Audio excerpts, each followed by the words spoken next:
everybody, I'm Amanda. I'm Josiah. And we are the Hides Do. Good job.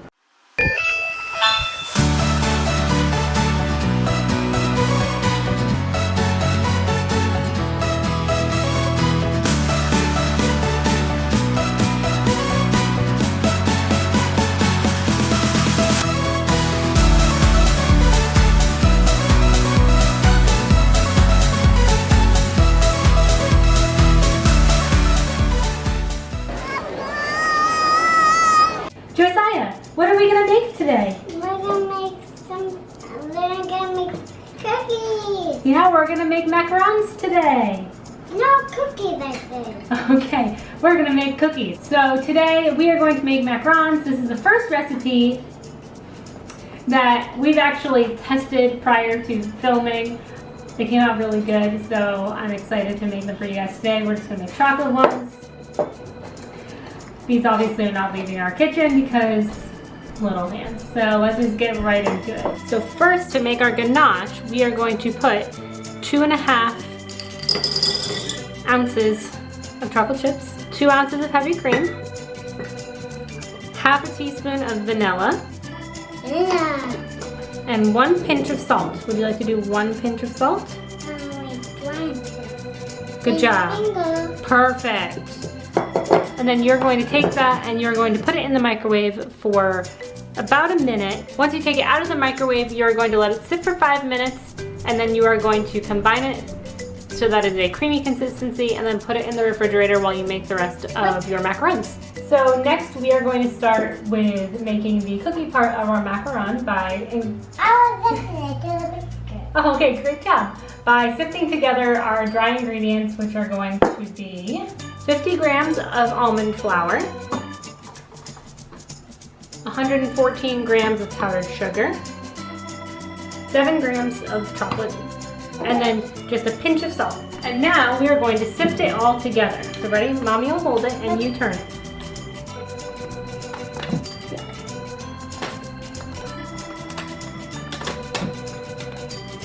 It went out the top. And now you're going to sift it again.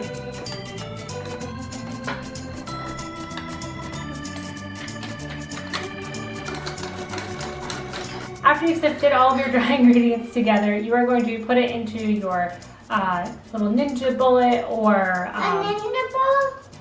Yep, or a food processor, just to kind of make sure that It's a processor. Okay, to make sure that all the ingredients are well combined and that the almond flour is mixed throughout everything. So next we are going to do our eggs, which is what makes macarons.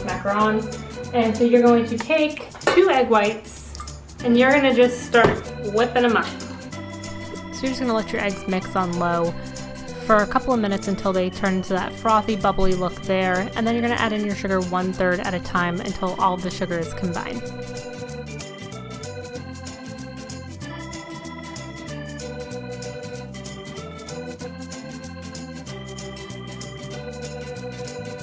If you find that there is sugar on the outside, just take a spatula and bring it into the middle so that it combines.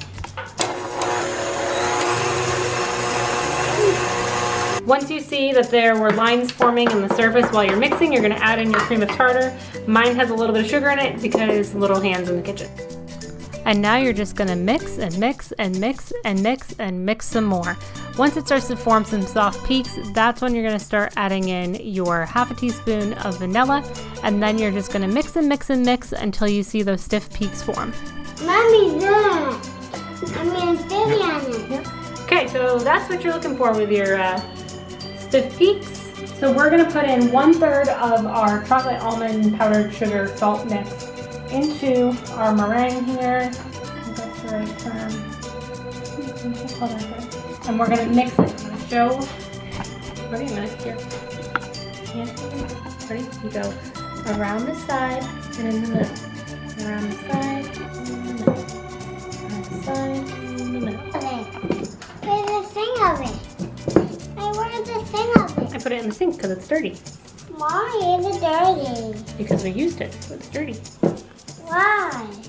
So now that it is mixed, you have to make sure that it looks Lava-like. lava-like. Looks pretty lava-like to me. We'll call it good. Time for piping. We're gonna make them as big as the smaller circle inside. We didn't use the markers the last time, so hopefully this will help. Future Amanda here. Do not pipe like this. This was the worst idea. The cookies could have been so much better if I had actually done them the right way. What you're gonna wanna do is take the tip of your piping bag and you're gonna put it right in the middle and just let the batter ooze out and make it into a circle that way. It'll be much more consistent and it's gonna taste much better.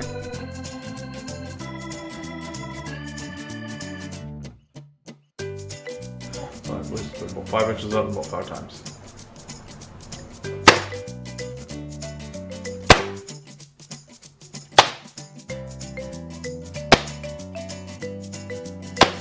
Okay, so they're definitely not perfect. I've got some oblong ones, some that are a little funky. These two, I'm looking at you. But it's okay, I'm not a professional. As Mike has pointed out in the past, I'm not a chef out here. We're gonna let them set. It says anywhere from 30 minutes to 2.5 hours, depending on how hot or cold your house is and temperature and such. But we just want them to dry so that the tops of them aren't wet anymore, and that's when we will put them in the oven. So we're gonna let them sit for 30 minutes. I'm gonna preheat the oven now to 320 degrees Fahrenheit, and then we'll come back when these are dry and ready to go in the oven. We put the macarons in the oven. We had a little bit of a mishap because somebody decided that he was going to lick one. So that was fun. And then I kind of messed up another one. So we're down to 10 out of 12. I just pulled them out of the oven. The recipe said to put them in for 14-ish minutes. But that was the little like 1-inch ones, which is what we made the other day. These ones are massive, so they definitely stayed in longer. I don't know how they're gonna come out. Like they look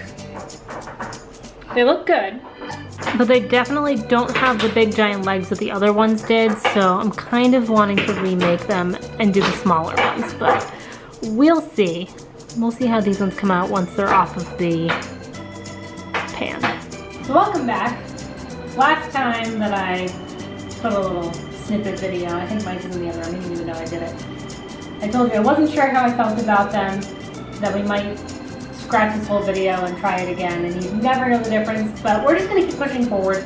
There's enough that we might get a good couple out of them. So now that your macaron is cooked and cooled, that's what it's gonna look like. I wish that they had better legs on them. I just flipped them all upside down so that I can start filling them with our ganache that's been sitting in the fridge this whole time. It should look like peanut butter.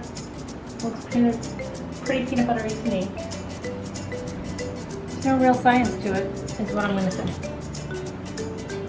And yes, I did take all the ones that were not very good and put them on the bottom so the tops would look nice, maybe. Okay, we'll just call that good. It doesn't have to be perfect because remember, you're just baking these at home. They don't have to look perfect. So there's one. Hey, there we go. That one doesn't look half bad. Look at that. Looks pretty good. There we have it. We've somehow made macarons. I am going to try this recipe again because this one was a fail for me. They definitely fell apart.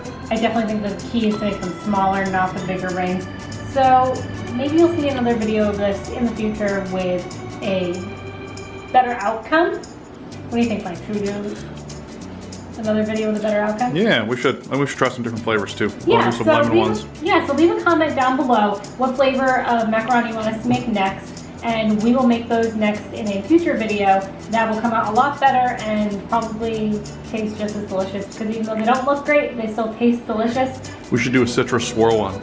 Ooh, a citrus swirl one, so an orange cookie with a vanilla cream in the middle? Or the reverse, or a vanilla cookie with an orange cream. Cream in the middle. Yeah, I'm all about that. Let us know if you'd like us to do that because that's exactly what we're gonna do. And you can leave as many comments down below as you want, but that's what we're gonna do next. So thank you guys so much for watching. Make sure you like and subscribe to our channel. And we will see you on Monday for another video and Thursday for another cooking video. Bye!